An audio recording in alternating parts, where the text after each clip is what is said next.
जल परी बनी इंसान। नदी किनारे बसने वाला छोटा सा पानी गांव बहुत ही खूबसूरत है। इस गांव के किनारे पर एक छोटी सी नदी बहती है। कहने को तो छोटी सी नदी है, लेकिन उसमें अनगिनत मछलियां हैं। गांव के सारे लोग मछुआरे हैं। इसी नदी पर उनका रोजगार निर्भर करता है।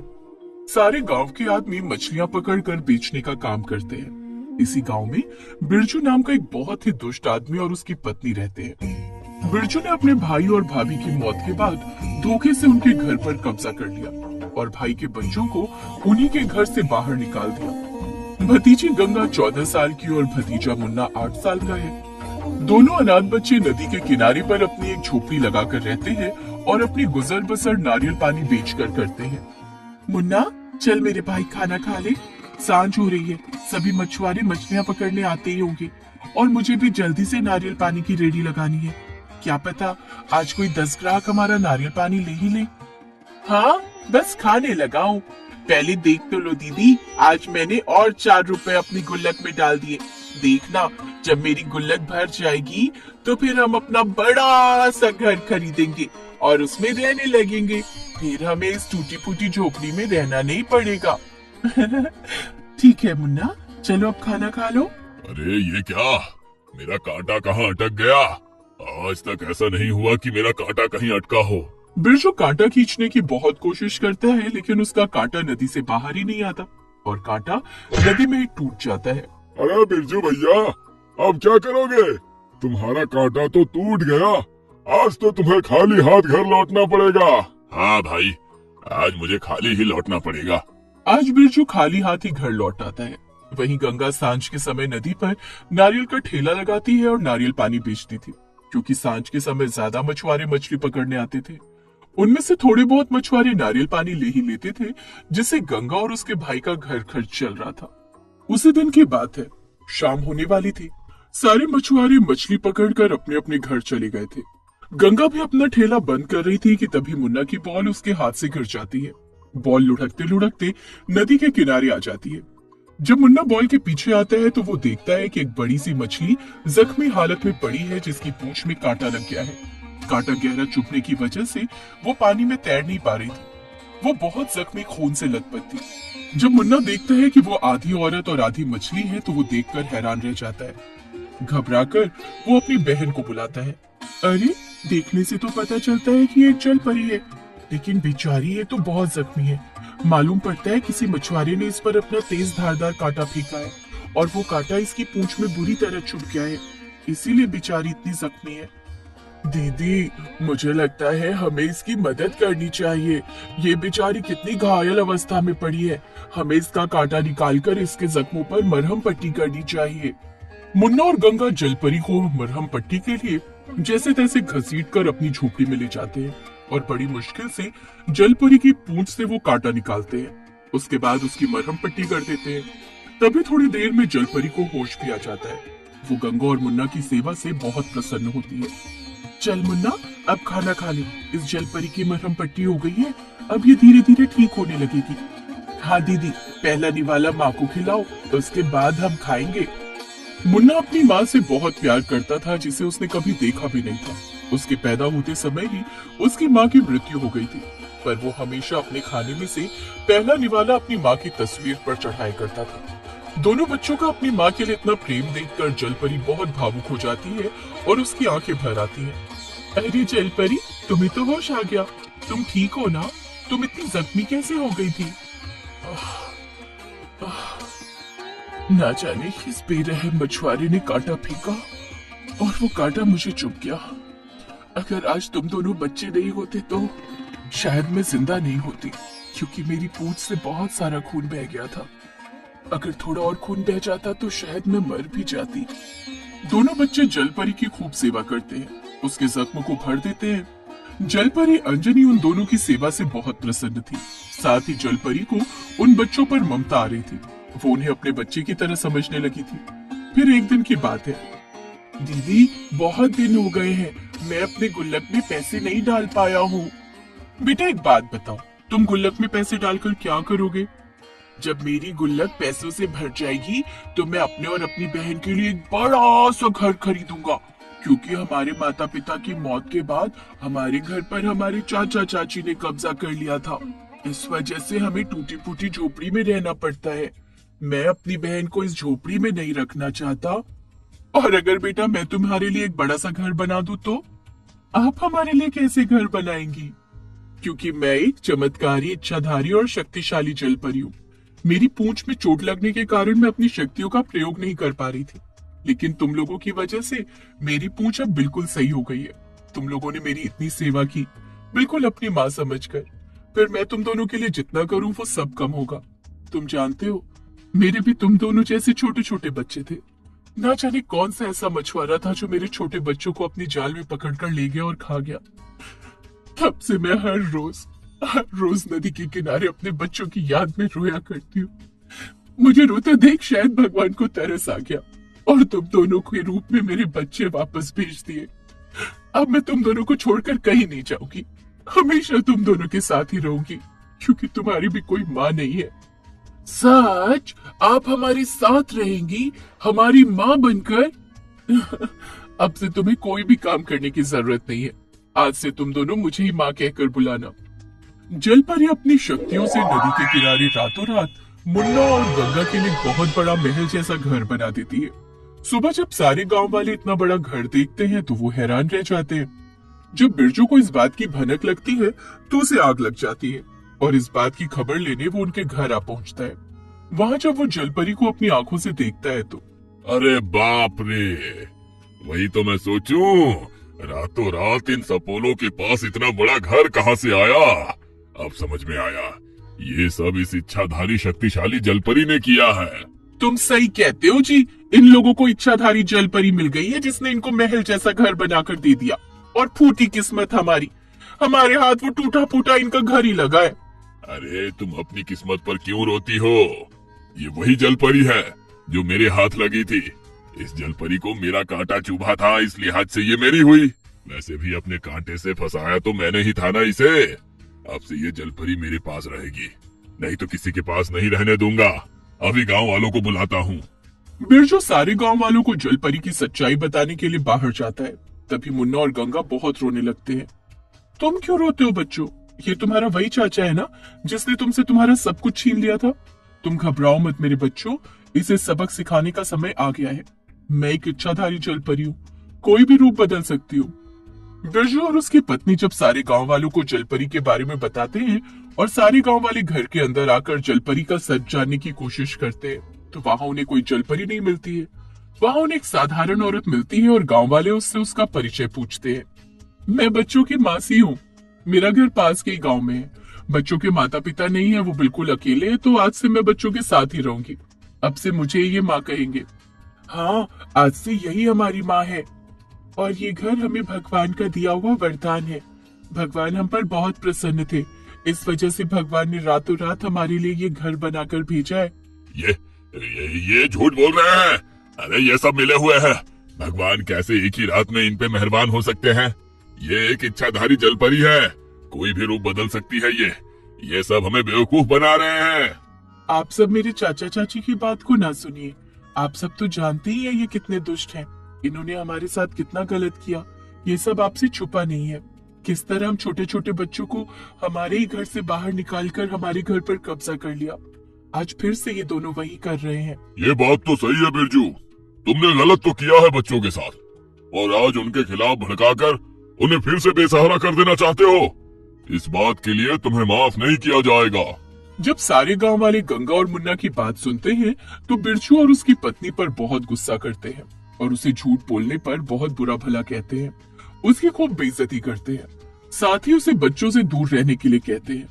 अब से दुनिया की नजरों में अंजलि जलपरी एक साधारण औरत और बच्चों की मौसी थी। वहीं घर के अंदर वो गंगा और मुन्ना के लिए उनकी किसी माँ से कम नहीं थी, जो अपनी शक्तियों का प्रयोग करके उन्हें समय समय पर जरूरत के मुताबिक हर एक चीज लाकर देती थी। विट्ठल गांव में लगभग सभी आदमी मछुआरे हैं। ये गांव समुद्र के किनारे बसता है। यहाँ के लोगों को हमेशा बाढ़ का डर सताता है। हे भगवान, ना जाने कहाँ रह गया ये लड़का। ऊपर से आज बारिश का मौसम बना हुआ है, कहीं बाढ़ ना आ जाए। गांव के सारे आदमी मछलियां पकड़कर आज जल्दी घर वापस आ गए थे क्योंकि आज बारिश होने की आशंका थी। रमा की माँ को गांव में अंधेरे में घूमता हुआ देख मोहन पूछता है, अरे भाई, बारिश आने वाली है, तू इतने अंधेरे में गांव में काहे घूम रही है? बेटा, तुम सब घर लौट आए और मेरा रामा अभी तक घर नहीं आया। वो ना जाने कहाँ रह गया। मुझे उसकी बड़ी चिंता सता रही है। ऊपर से बारिश का भी मौसम हो रहा है। बारिश आती है तो इस समय अपने साथ बाढ़ जरूर लेकर आती है। माई, आज रामा हमारे साथ मछली पकड़ने नहीं गया था, वो दूसरी तरफ गया था। तू चिंता ना कर, घर जा, वो समझदार है, जल्दी ही लौट आएगा। हाँ, है तो वो समझदार, लेकिन अगर आज वो घर आएगा तो उसे खूब डांट लगाऊंगी देर से आने के लिए। रामा की माँ घर चली आती है। सभी लोग बाढ़ के डर से अपने अपने घरों में शाम होने से पहले चले जाते हैं और खिड़कियां दरवाजे बंद कर देते हैं क्योंकि बहुत तेज हवाएं चल रही थी। उधर रामा की माँ रामा के लिए बहुत चिंतित थी कि तभी थोड़ी देर में रामा घर लौट आता है। अरे माँ, देख तो, आज मैं कितनी सारी मछली पकड़ कर लाया हूँ। बेटा, तेरी मछलियां जाए भाड़ में। मन तो करता है तुझे आज मैं चार लगाऊं, लेकिन जवान जो हो गया है, अब तुझ पर हाथ भी उठाने का मन नहीं करता। तुझे पता नहीं है, घर में तेरी बूढ़ी माँ है, चिंता में होगी। सब अपने समय से घर लौट आते हैं और तू है कि इतनी देर लगा देता है। अरे माँ, तू चिंता ना किया कर। तुझे पता है ना, मैं औरों जैसा नहीं हूँ। मुझे थोड़ा हटके और अलग से काम करने में मजा आता है। पर अगर तुम चाहती हो तो मैं कोशिश करूंगा कि आज के बाद मैं समय से घर लौट सकूं। अब खुश? सभी लोग रात का खाना खाकर अपने घरों में सो जाते हैं। तभी तेज की हवाएं चलने लगती हैं, बादल गरजने लगते हैं और बहुत तेज तेज बारिश होने लगती है। बारिश इतनी तेज होने लगती है कि समुद्र का पानी बढ़ते बढ़ते गांव तक आ जाता है। तभी रामा की नींद खुलती है और वो सोचने लगता है, गांव में समुद्र का पानी आ गया है। इसका मतलब मछलियां भी बहुत सारी गांव की ओर आ गई होंगी। इससे पहले कि पानी का बहाव ज्यादा बढ़ जाए और फिर कुछ दिनों तक मैं मछली नहीं पकड़ पाऊंगा, ऐसा करता हूँ, माँ से चुपके बाहर जाकर थोड़ी सी मछली पकड़ के ले आता हूँ। रामा की माँ सो रही थी और रामा अपनी माँ से नजरें बचाते हुए मछलियां पकड़ने निकल जाता है। बाहर आकर वो देखता है कि गांव में बहुत पानी भर गया है। अरे बाप रे, गांव में पानी ही पानी हो गया। ऐसा महसूस होता है जैसे बहुत खतरनाक बाढ़ आने वाली है। मैं जल्दी से जाकर थोड़ी मछली पकड़ लेता हूँ ताकि कुछ दिनों का हमारा गुजारा हो जाए। मछलियां पकड़ने के लिए रामा घर से थोड़ी दूर समुद्र की ओर जाता है। तभी रामा देखता है कि एक लड़की घायल अवस्था में पेड़ के तने से लटकी हुई है। वो दर्द से बहुत जोर जोर से करा रही थी। रामा उस लड़की को देख हैरान रह गया क्योंकि वो लड़की आम इंसानों जैसी बिल्कुल भी नहीं थी। उसका ऊपरी हिस्सा तो लड़की जैसा था, लेकिन नीचे का हिस्सा एक मछली की पूंछ की तरह था और देखने में वो बहुत खूबसूरत थी, मानो कोई स्वर्ग से आई अप्सरा हो। रामा उसके पास आकर देखता है वो बहुत जख्मी हालत में है। रामा को देख वो बहुत घबरा जाती है। नहीं नहीं, मुझे कुछ मत करना। नहीं सुंदरी, अरे तुम डरो मत, मैं तुम्हें कुछ नहीं करूंगा। बस मैं तुम्हें ये पूछने आया हूँ कि तुम कौन हो और तुम्हारा आधा शरीर इंसानों की तरह और आधा शरीर मछली की तरह कैसे है, और तुम इतनी घायल कैसे हो गई? मैं एक सर्वश्रेष्ठ इच्छाधारी जल परी हूँ। आज पानी का बहाव इतना तेज था कि उसके कारण मैं अपने माँ बाप से बिछड़ गई और एक पत्थर से जोर से टकराने के कारण मेरा पूरा शरीर घायल हो गया और इस पेड़ के तने के साथ आकर लटक गई हूँ। मैं तैर भी नहीं पा रही हूँ। बहुत डर लग रहा है मुझे अपने घर जाना है। मुझे तो अपनी आंखों पर यकीन ही नहीं हो रहा है कि मैं सच में एक जलपरी को देख रहा हूँ। लेकिन तुम अपने घर कैसे जाओगी? तुम तो कह रही हो तुम तैर भी नहीं सकती। तुम जब तक ठीक नहीं होगी तब तक तुम घर नहीं जा सकती, और अगर तुम यहाँ रही तो तुम पर किसी की नजर पड़ सकती है। कोई भी तुम्हें नुकसान पहुँचा सकता है। अगर तुम्हें मुझ पर जरा सा भी यकीन है तो तुम मेरे साथ मेरे घर चलो। कुछ दिनों तक मैं तुम्हारी देखभाल करूंगा। तुम्हारे जख्मों पर मरहम पट्टी करके तुम्हें ठीक करके बिल्कुल सुरक्षित तुम्हारे घर भेज दूंगा। जलपरी को रामा की बातें सुनकर यकीन हो जाता है। रामा जलपरी को अपनी गोद में उठाकर अपने घर ले आता है। जब रामा जलपरी को छूता है, जलपरी रामा में खो जाती है। रामा के छूने पर जलपरी को बहुत अच्छा महसूस होता है। फिर रामा सबकी नजरों से बचाकर जलपरी को अपने घर के पीछे बनी टंकी में छोड़ देता है और उससे कहता है, हे सुंदर जलपरी, तुम चिंता ना करना। मैं समय समय पर आकर तुम्हारी मरहम पट्टी कर दिया करूंगा और तुम्हारे लिए खाना लाया करूंगा। तुम यहाँ पर आराम से रहो। वहीं दूसरी ओर बारिश का कहर बढ़ता ही जा रहा था। समुद्र का बहाव इतना बढ़ गया था कि आधा गांव बाढ़ में डूब गया था। लोगों के घरों की छत से पानी अंदर टपक रहा था। सभी चिंता में आ गए थे। वहीं दिन रात रामा जलपरी की सेवा में लगा था। उसे खाने के लिए खाना और उसके जख्मों पर हर रोज सुबह शाम मरहम पट्टी करता था। जलपरी को जब रामा अपने हाथों से मरहम पट्टी करता था तब उसे बहुत अच्छा लगता था। सुंदर जलपरी, सामने प्रकट हो, मैं तुम्हारे लिए खाना लेकर आया हूँ। तभी जलपरी रामा के सामने प्रकट हो जाती है और उससे पूछती है, आज तुम मेरी मरहम पट्टी नहीं करोगे क्या रामा? जानते हो, जब तुम मुझे छूते हो, अपने हाथों से मरहम पट्टी करते हो और मेरे लिए खाना लेकर आते हो तो मुझे बहुत अच्छा लगता है। मन करता है मैं तुम्हें देखती रहूं। अच्छा, वो क्यों भला? कितने भोले हो तुम रामा, दिल की बातों को भी नहीं समझते। अब बारिश और ज्यादा बढ़ती जा रही थी। समुद्र का पानी इतना भर गया था कि सारे लोग अपने अपने घरों में कैद हो गए थे और अब तो लोगों के घरों में खाने का राशन भी खत्म हो चुका था। जानवर भी भूख से मर रहे थे। घर में जो कुछ भी बचा था आज वो भी खत्म हो गया। मुझे तो बहुत चिंता हो रही है कि क्या होगा हमारा और गांव वालों का। अगर इसी तरह लगातार बारिश होती रही तो पूरा गांव समुद्र के पानी में डूब जाएगा। माँ, तुम चिंता ना करो, देखो सब ठीक हो जाएगा। थोड़ा सा खाना जो बचा था उसे भी रामा जलपरी के लिए लेकर आता है। क्या हुआ रामा, आज तुम बहुत उदास दिख रहे हो? हाँ, मैं बहुत परेशान हूँ। मैं जो तुम्हारे लिए खाना लेकर आया हूँ, मेरे घर में बस आज तक का ही राशन बचा था। मुझे समझ में नहीं आ रहा मैं तुम्हें इसके बाद क्या खिलाऊंगा।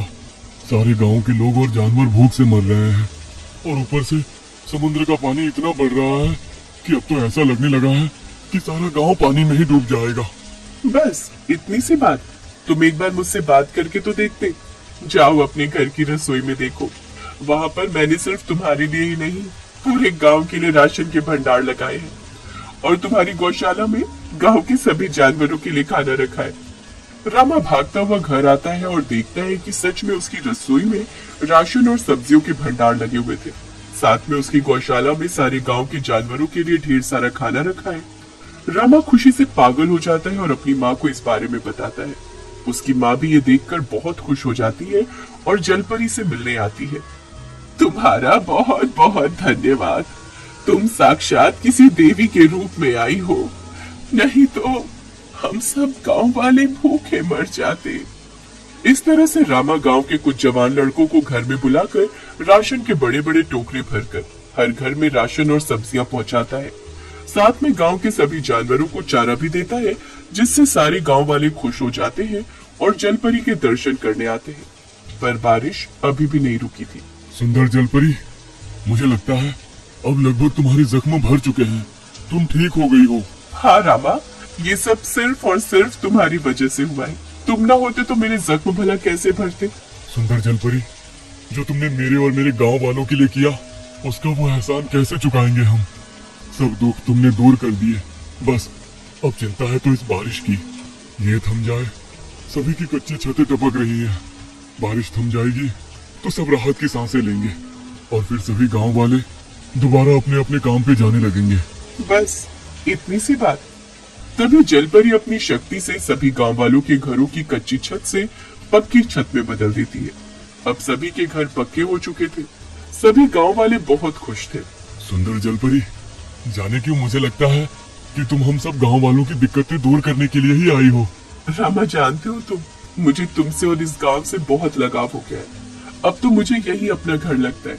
जी करता है बस यही रह जाऊं। इस तरह से धीरे धीरे अब बारिश भी थम गई थी। गांव में पानी का बहाव भी कम हो गया था। धूप खिलने लगी थी। सारे लोग फिर से अपने अपने काम पर लग गए थे। रामा की सेवा से जलपरी भी अब पहले जैसी स्वस्थ और ठीक हो गई थी। उसके घाव भर गए थे। सुंदर जलपरी, अब बारिश थम गई है, बाढ़ का पानी भी बहुत कम हो गया है और तुम्हारे घाव भी भर गए हैं। मुझे लगता है तुम्हारे घर जाने का समय भी आ गया है। चलो, मैं तुम्हें समुद्र के किनारे तक छोड़ आऊं, वहां से तुम अपने माता पिता के पास चली जाना। रामा के मुंह से घर जाने की बात सुनकर जलपरी बहुत उदास हो जाती है और रोने लगती है। साथ ही गांव वाले भी जलपरी के जाने पर खुश नहीं थे। समुद्र के किनारे पर जलपरी के माता पिता भी उसे लेने के लिए पहुंचे थे। ना चाहते हुए भी रामा के साथ साथ सारे गांव वाले जलपरी को उसके माता पिता के साथ विदा करने के लिए आते हैं। जलपरी वापस नहीं जाना चाहती थी। वो इसी गांव को अपना घर और दुनिया समझ बैठी थी। उसे रामा से प्रेम हो गया था। जब सारे गांव वाले और रामा जलपरी को उसके माता पिता के साथ विदा करते हैं, तब सबसे अपने दिल की बात छुपाने वाला रामा दूसरी ओर मुंह फेर कर रोने लगता है।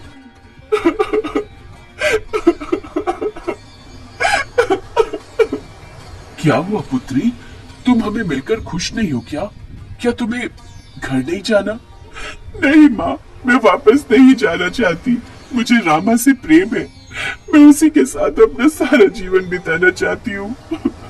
सुंदर जलपरी, मैं भी तुमसे बहुत प्रेम करता हूँ। मैं अभी तक इसीलिए चुप था क्योंकि हम दोनों का मेल नहीं हो सकता। मैं एक इंसान हूँ और तुम एक जलपरी। नहीं रामा, मैं एक इच्छाधारी जलपरी हूँ। मैं तुम्हारे साथ इंसानी रूप में रह सकती हूँ। बस उसके लिए मुझे अपना मछली रूप त्यागना होगा। मैं तुमसे विवाह करके तुम्हारे साथ रहना चाहती हूँ। ठीक है पुत्री, अगर तुम्हारी खुशी इसी में है तो हमें कोई आपत्ति नहीं है, लेकिन उससे पहले तुम्हें एक बार हमारे साथ अपनी दुनिया में चल के अपने इस मछली रूप को त्यागना होगा। तभी तुम वापस मुड़कर इंसानी दुनिया में आकर रामा से विवाह कर सकती हो। पिता के मुंह से ये बात सुनकर जलपरी बहुत प्रसन्न हो जाती है। रामा, तुम चिंता न करना। मैं अपने माता पिता के साथ जाकर इस रूप को त्याग कर बहुत जल्द वापस लौटकर तुम्हारे पास आ जाऊंगी। मैं तुम्हारा इंतजार करूंगा। इस तरह से रामा और जलपरी एक दूसरे के लिए बहुत खुश थे कि वो बहुत जल्द एक हो जाएंगे। जलपरी अपने माता पिता के साथ कुछ समय के लिए जाती है। रामा जलपरी का बेसब्री से इंतजार करता है और वहीं रामा के साथ साथ उसकी माँ और पूरे गांव वाले रामा के लिए बहुत खुश थे। सोना जलपरी रामा से बहुत जल्द मिलने का वादा करके अपने माता पिता के साथ अपनी दुनिया में अपने मछली रूप को त्यागने के लिए आ जाती है। लेकिन वहां अगर उसे पता चलता है कि वो अपने मछली रूप को इतनी आसानी और इतनी जल्दी नहीं त्याग सकती है।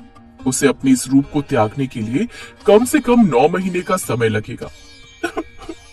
रानी जलपरी, ये कैसे हो सकता है? मैं तो रामा से वादा करके आई हूँ कि जल्दी अपने इस रूप का त्याग करके उसके पास लौट आऊंगी। अगर मैंने इतना लंबा समय लिया तो वो मेरे लिए बहुत चिंतित होगा। देखो बेटी, कोई भी काम इतनी आसानी से नहीं होता और तुम तो अपने इस मछली रूप को त्याग कर इंसानी दुनिया में जाकर एक इंसान से विवाह करना चाहती हो। सब्र रखो, ये 9 महीने बहुत जल्द बीत जाएंगे। हाँ बेटी, सब्र करो। लेकिन माँ, रामा को इस बारे में खबर ही नहीं है कि मुझे इस रूप को त्यागने के लिए 9 महीने का समय लगेगा। देखो सोना बेटी, समय तो लगेगा ही। जो हमारे नियम है उनके विरुद्ध हम नहीं जा सकते। और रही रामा की बात, तो अगर वो तुमसे सच्चा प्रेम करता होगा तो वो तुम्हारा इंतजार जरूर करेगा। उधर रामा दिन रात नदी के किनारे बैठकर सोना का इंतजार करता रहता है। नदी की ओर सोना की राह ताकते ताकते रामा की आंखें भी धुंधला गई थी। वो बस यही सोचता रहता था कि इतना समय हो गया, सोना उसके पास वापस आई क्यों नहीं।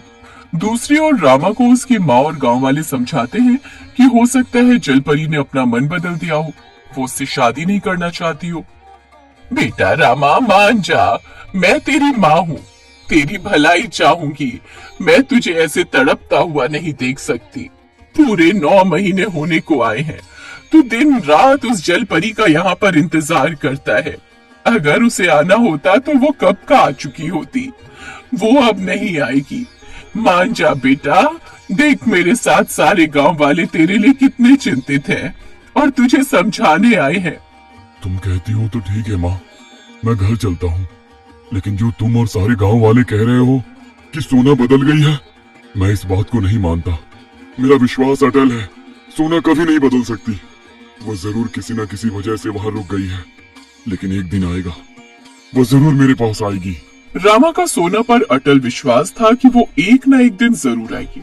उधर सोना जलपरी भी जैसे तैसे उस समय को पार करके अपने इस रूप का त्याग करके रामा के पास वापस आने के लिए बेचैन थी। वो एक एक दिन जैसे तैसे निकाल रही थी।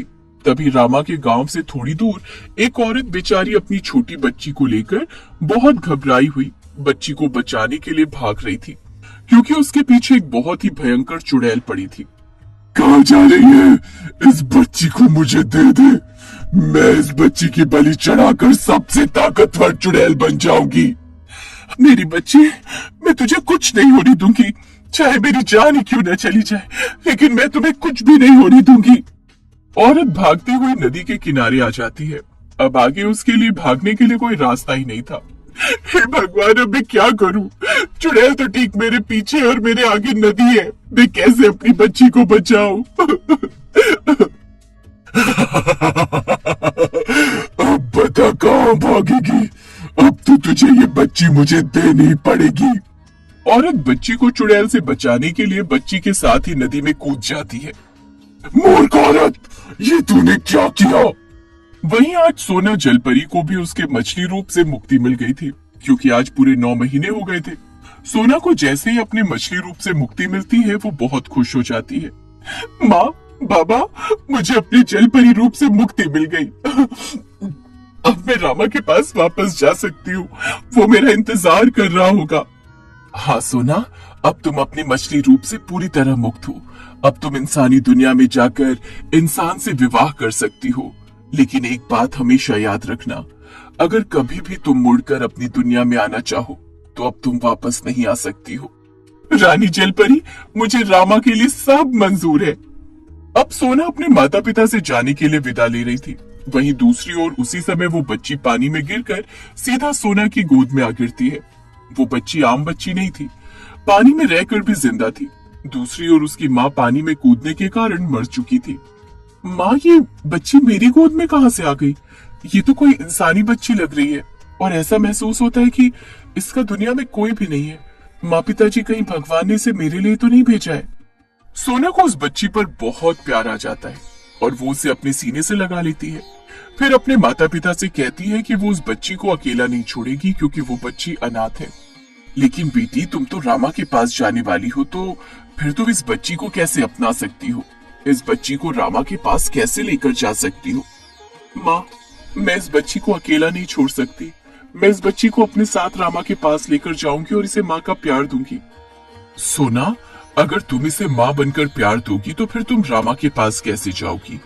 क्योंकि तुम यहाँ से पूरे 9 महीने के बाद जा रही हो और इस बात की सूचना रामा को बिल्कुल भी नहीं है। अगर तुम एक बच्ची को उसके पास पूरे 9 महीने के बाद लेकर जाओगी तो वो तुम्हें गलत समझेगा। ना ही वो इस बच्ची को अपनाएगा और ना ही तुम्हें। इस बात को समझो और इस बच्ची को छोड़ो। अगर ऐसी बात है रामा मुझे गलत समझेगा तो ठीक है, मैं उसके पास नहीं जाऊंगी, क्योंकि मैं इस मासूम को अकेला छोड़कर पाप नहीं कर सकती। अगर मैंने इसको अकेला छोड़ दिया तो न जाने इसके साथ क्या हो जाएगा, कौन सा राक्षस इसे खा जाएगा। लेकिन बेटी, तुम जानती हो तुमने रामा के लिए कितना बड़ा त्याग किया है।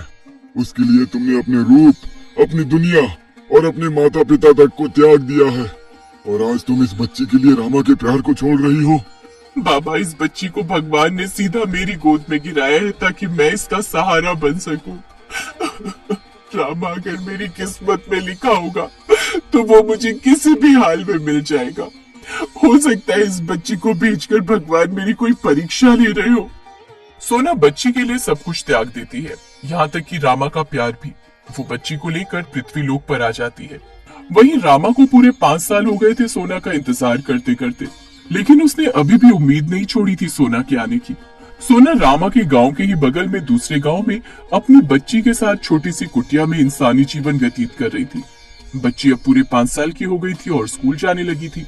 वहीं सोना को इस बात की पूरी जानकारी थी कि उसकी बच्ची कोई साधारण बच्ची नहीं है, वो जरूर कोई करामाती बच्ची है। इसके लिए उसके पीछे वो चुड़ैल पड़ी है जो बच्ची की बलि चढ़ाना चाहती है। हे भगवान, मेरी अनमोल को आज स्कूल से घर आने में इतनी देर क्यों हो गई? सब बच्चे स्कूल से घर आ गए। भगवान, की इस चुड़ैल की बुरी नजर मेरी बच्ची पर तो नहीं पड़ गई? नहीं नहीं, ऐसा नहीं हो सकता। सोना अनमोल को ढूंढने के लिए निकल पड़ती है। हर जगह तलाशने पर भी उसे अनमोल कहीं नहीं मिलती। जिस बच्ची के लिए मैंने सब कुछ त्यागा, कहीं वो बच्ची आज मुझसे दूर ना हो जाए। मैंने सुना है उस चुड़ैल का वास उस जंगल में है। एक बार जंगल जाकर देखती हूँ, हो ना हो वो चुड़ैल ही मेरी बच्ची ले गई है। वहीं रामा ने आज खूब मच्छी पकड़ी थी। मच्छी बेचने वो मंडी गया था। मंडी से लौटते समय उसे रात हो जाती है। वो जंगल के रास्ते लौट रहा था कि तभी अचानक उसे एक बच्ची के रोने की आवाज आती है। अरे, इतनी रात को इस जंगल में किसी बच्चे की रोने की आवाज कहाँ से आ रही है? देखने पर पता चलता है कि एक भयंकर सी दिखने वाली चुड़ैल ने एक बच्चे को उल्टा लटकाया हुआ है और उसकी बलि चढ़ा रही है। हे राम जी, इतनी भयंकर चुड़ैल एक छोटी सी मासूम बच्ची की बलि चढ़ा रही है। नहीं नहीं, ऐसा नहीं हो सकता। मैं इस चुड़ैल को ऐसा नहीं करने दूंगा। सुना है चुड़ैलों की शक्ति उनकी चोटी में होती है। मैं इसकी लंबी चोटी को ही काट दूंगा, फिर देखता हूँ ये कैसे इस बच्ची की बलि चढ़ाती है। माँ, माँ मुझे बचाओ। चुप कर लड़की, आज मुझे कोई नहीं रोक सकता। तेरी बलि चढ़ा के आज मैं दुनिया की सबसे ताकतवर चुड़ैल बन जाऊंगी। जैसे चुड़ैल अनमोल की गर्दन काटकर उसकी बलि चढ़ाने वाली होती है कि तभी रामा बड़ी हिम्मत करके पीछे से आकर उस चुड़ैल की चोटी पकड़ लेता है और उसकी चोटी पर मच्छी काटने वाला हथियार रख देता है। छोड़ दो इस बच्ची को, नहीं तो मैं तुम्हारी चोटी काट दूंगा। नहीं नहीं, तुम ऐसा मत करना। तुमने अगर मेरी चोटी काट दी तो मैं मर जाऊंगी। लो लो लो लो, हाँ, मैं इस बच्ची को छोड़ देती हूँ। अब तुम मेरी चोटी छोड़ दो। उसी समय वहाँ पर सोना भी अनमोल को ढूंढती हुई आ पहुँचती है। नहीं, अगर मैंने तुम्हें छोड़ दिया तो तुम फिर से कभी न कभी मौका पाकर इस बच्ची को अपना शिकार बनाओगी, इसलिए तुम्हें छोड़ना खतरे से खाली नहीं है। रामा उस हथियार से चुड़ैल की चोटी काट देता है। चोटी काटते ही चुड़ैल की चीख निकल जाती है और वो धूल बनकर हवा में उड़ जाती है। उसके बाद रामा और सोना का इतने सालों बाद आमना सामना होता है। सोना, तुम, ये तुम्हारी बच्ची है? बच्ची तो बहुत ही प्यारी है। रामा, अगर आज तुम ना होते तो चुड़ैल मेरी बच्ची की बलि चढ़ा देती। समझ में नहीं आ रहा कि तुम्हारा शुक्रिया कैसे अदा करूं। मेरा शुक्रिया अदा करने की कोई जरूरत नहीं है, लेकिन सोना, मुझे तुमसे एक बात जाननी है। तुमने मुझे धोखा क्यों दिया? सोना रामा को सारी बात बताती है कि कैसे उसे अनमोल मिली थी और किस लिए वो रामा के पास नहीं आई। सोना, क्या तुम्हें मुझ पर इतना भी यकीन नहीं था? जानती हो, पूरे 5 साल हो गए हैं तुम्हें मुझसे बिछड़े हुए और मैंने तुम्हारा इंतजार करना अभी तक नहीं छोड़ा, इसी उम्मीद में कि तुम एक दिन आओगी। लेकिन तुमने मुझ पर एक बार भी भरोसा करना जरूरी नहीं समझा? क्या इतना कमजोर प्यार था हमारा? एक बार मेरे पास आती, मुझसे बात करती, क्या मैं तुम्हें समझता नहीं? रामा, मैं भी दिन रात तुम्हारी याद में तुम्हारे लिए तड़पी हूँ। मुझे माफ कर देना, मैंने तुम्हें गलत समझा। हाँ सोना, पर अब हम कभी अलग नहीं होंगे और हमें कोई अलग नहीं कर सकता। बस तुम मेरे साथ मेरे घर चलो, हम दोनों जल्द से जल्द शादी करेंगे और अब से इस बच्ची की अकेली तुम ही माँ नहीं हो, अब मैं भी इसका पिता हूँ। हम दोनों इस बच्ची को पालेंगे। रामा के मुंह से ये बात सुनकर सोना बहुत खुश हो जाती है। रामा सोना और अनमोल को अपने घर ले आता है। सारे गांव वाले और रामा की माँ सोना के लौटने पर बहुत खुश थे। इसके बाद रामा और सोना की शादी हो जाती है। दोनों एक हो जाते हैं और मिलकर अनमोल को माँ और बाप का प्यार देकर पालते हैं। यदि आप ऐसी कहानियाँ और देखना चाहते हैं तो हमारे चैनल को सब्सक्राइब करें और बेल आइकन पर क्लिक करें ताकि हमारी सारी नई वीडियोस आप सबसे पहले देख सकें।